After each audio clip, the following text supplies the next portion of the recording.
नमस्कार. आज आपण छत्रपती शिवाजी महाराजांची चरित्रकथा बघूयात. कुडाळची मोहीम फत्ते करून महाराज ससैन्य मालवणास आले. हा सागरी किनारा. मालवणातून महाराजांचे लक्ष समुद्रावर फिरत होते. ते बेट त्यांना समोरच दिसत होते. बेटाचे नाव कुर्टे बेट. महाराजांनी आपल्या कोकणी शिलेदारासह हे बेट होडीतून जाऊन पाहिले. त्यांना फार आवडले. ते म्हणाले, इथं सागरी किल्ला बांधावा.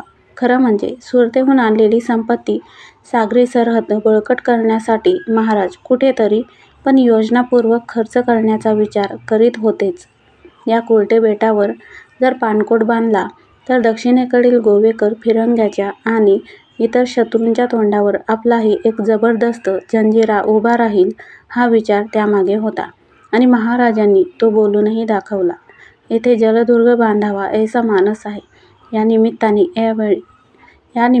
यावेळी एक चित्रकथाच घडली. या नव्या पाणकिल्ल्याचे भूमिपूजन करावे. त्याकरिता आधी सुमुहूर्त पाहावा आणि लगेच संकल्प सोडून मग कामास सुरुवात करावी असा विचार त्यांच्या मनी आला. त्यांनी बरोबरच्या कारभाऱ्यास पूर्वतयारीची आज्ञा दिली. महाराजांच्या बरोबर त्यांचे राजगुरुजी होतेच. अडचण काहीच नव्हती. पण महाराज म्हणाले, येथे आपले गुरुजी नकोत. मग जे मालवणातील स्थानिक धार्मिक कार्य करणारे नेहमीचे गुरुजी असतील त्यांनाच बोलवावे. कारभाऱ्यांना कदाचित यावेळी संभ्रमही पडला असेल. आपले गुरुजी आहेत ना, मग स्थानिक कशास? पण यातच या राजाचे मन व्यक्त होणार होते. स्थानिक माणसाकडून अशी कार्य करून घेतली की स्थानिक माणसांची मने स्वराज्याच्या कामात अधिकच रुजतात, एकरूप होतात, त्यांची नाती अतूट होतात. मालवणातील स्थानिक गुरुजी होते. कोणी एक जानभट्ट अभ्यंकर, वयोवृद्ध, स्वभावाने खास मालवणी, जरा तिखट. महाराजांनी जानभट्टास आणावयास कारकुनाबरोबर पालखी पाठवली. भटजी घरीच होते. पालखी आली. कारकून म्हणाले, कुर्ट्या बेटावर महाराज राजश्री जलदुर्ग बांधिताती, तरी प्रथम पूजनास मुहूर्त पाहणे आहे, संकल्प सोडणे आहे, म्हणून राजश्री आपणास बोलाविताती. पालखी आणली आहे, चलावे. पण भटजी साफ नकार देऊन म्हणाले, आमचे येणे होत नाही. नवलच, एवढा शिवाजी राजा राजकामकाजासाठी बोलावतोय, पालखी पाठवतोय आणि हे भटजी येत नाहीत. काय कारण? जानभट कारणही सांगेनात. पालखी परत गेली. महाराजांनाही आश्चर्य वाटलं.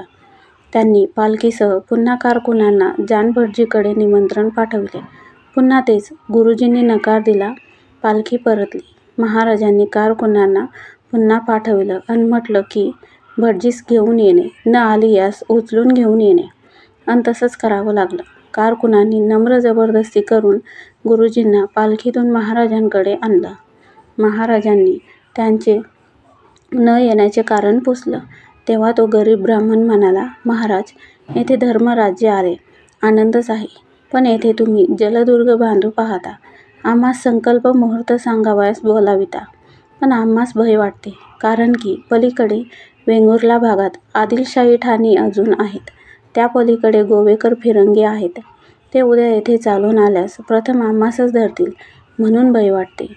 महाराजांच्या अगदी मनातले विचार समुद्रातल्या देवमाशासारखे उसळून आले.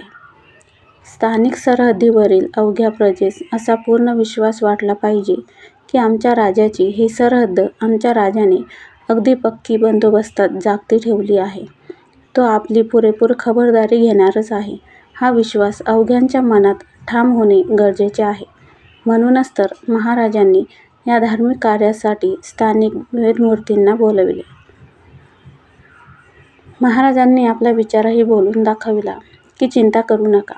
येथे असे समर्थ लष्करी ठाणे घालतो की आमचे सामर्थ्य पाहून सरहद्दी पलीकडचे जे शत्रू असतील ते दहशत खाऊन उठून निघूनच जातील. सरहद्दीच्या रक्षणाबद्दलचा महाराजांचा हा विचार किती मोलाचा होता.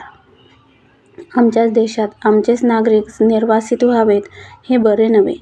आमच्या सरहद्दी चिरेबंदीच असल्या पाहिजेत. आमच्या सरहद्दीवरची बायका माणसेच काय, पण पोरे बाळेच काय, पण गाई वासरेही निर्धास्त असली पाहिजेत. आमचे राज्यकर्ते आमच्या पाठीशी अहोरात्र जागे उभे आहेत. हा विश्वास ठामपणे सर्वांच्या मनात असला पाहिजे. हा विचार केवढा मोलाचा आहे. महाराजांच्या मनात तोच होता. मग श्री गणेश पूजन झाले. मुहूर्त ठरला. चिरा बसला. बेटावर बांधकामास सुरुवात झाली. सुरतेतील खंडणी स्वराज्याच्या नव्या आरमारी तळासाठी खर्ची पडू लागली. शाही फौजेचा पूर्ण पराभव झाला होता. तरीही विजापूरच्या आदिलशहाने व्यंकोजीराजे भोसले यांना 2 गावे इनाम दिले. स्वराज्याविरुद्ध अन भावाविरुद्ध इमानदारीने लढल्याबद्दलचे हे इनाम. जीवनात संकटे कोणावर येत नाहीत. सुखदुःखाच्या धाग्यांनी प्रत्येकाचे जीवन विणलेलेच असते. प्रखर तेजस्वी सूर्यालाही ग्रहणकाळ अटळ असतो. आता स्वराज्यावरही एक महाप्रचंड आक्रमण येऊ घातले होते. दिल्लीत औरंगजेब अशा मोठ्या मोहिमेची योजना करीत होता. ही त्यांची स्वराज्यावरील मोहीम जणू निर्णायक ठरणार आहे असा प्रचंड आखाडा तो मांडीत होता. खरोखरच हे लहानसं हिंदवी स्वराज्य या मोगली मोहिमेत टिकणार की संपणार असा जबडा औरंगजेबाने उघडला होता. प्रचंड सैन्य, तोफखाना, हत्ती, युद्धसाहित्य, खजाना दक्षिणेवरून जणू फुटलेल्या प्रचंड धरणासारखा लोटावयाचा हा आराखडा होता. म्हणजे त्याच चुका पुन्हा एकदा औरंगजेब करीत नव्हता का? तळहाताएवढ्या शिवस्वराज्याचा आणि मूठभर शिवसैन्याचा समूळ नाश करण्याकरिता हे अफाट बळ महाराष्ट्रावर पाठविले की आपले काम चोख होणार. आपण फक्त वाट पाहायची मोगली झेंडा शिवाजीच्या राजगडावर फडकल्याच्या बातमीची आणि तो शिवाजी मारला गेल्याची किंवा कैद केल्याची. आपण आलमगीर आहोत. शिवा एक भुरटा दंगेखोर आहे असेच मूल्यमापन प्रारंभापासून ते स्वतःच्या अंतापर्यंत औरंगजेब करीत होता. बळाने बुद्धीचा पराभव करता येतो अशी त्याची कल्पना होती. इथेच तो चुकत होता. औरंगजेब हीच चूक आता नव्याने करीत होता. प्रचंड युद्धसाहित्य आणि सेना असूनही शाहिस्तेखानाचा पराभव का झाला याचा त्याने थोडासुद्धा विचार केलेला दिसत नाही. शिवाजी महाराजांचे तत्त्वज्ञान आणि कार्यपद्धती योगेश्वर श्रीकृष्णाच्या चक्रव्यूहाइतकी अभेद्य आणि आत्मविश्वासू होती. या शिवनीतीचा आणि शिवकार्याचा पराभव करण्याची ताकद कोणत्याही शत्रूकडे नव्हती. तिचा पराभवच करावयाचा असेल तर त्यांचेच लेक करू शकतील अन त्यांच्याच लोकांनी या शिवनीतीचा आणि शिवस्वराज्य कार्याचा घात केलेला पुढे आपल्याला दिसून येत नाही का?